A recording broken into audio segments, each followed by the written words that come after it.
d4, knight f6, cd5, ed5, bishop g5, kind of asking, would you like a classical, very, very classical Carlsbad? And Fabi says no.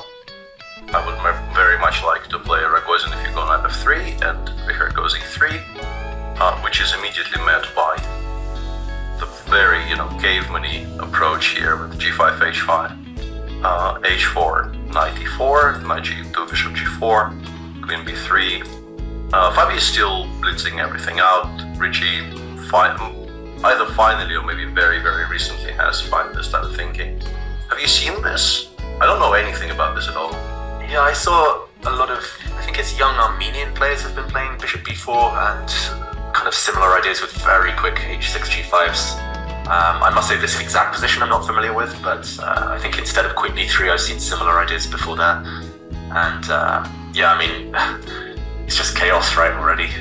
White has a bunch of very tempting moves. Bishop b5 looks very interesting. I don't know whether you ever want to take on g5.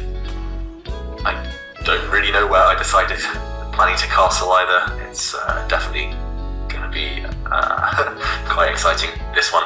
And yeah, for me, I'm not sure Rapport will be too familiar. It doesn't feel like his type of position where it's very forcing, very kind of direct. Normally he wants something with, a bit of flexibility to stamp his own mark on the position. But I like the idea from Caruana if it does indeed solve Black's position, if it is sound. Richard's approach to openings is, I think, very kind of dependent on, the day of the week or something, because what you're saying that he generally, at least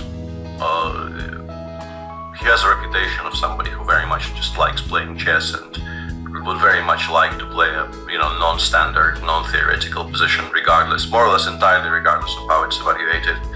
I think it's still largely true, but he also, I think, occasionally just get very kind of detailed, very pinpointed opening prep out of him, which is really not that surprising considering, he qualified to play in the candidates and did extremely well in the Grand Prix.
Fabi just took a draw there.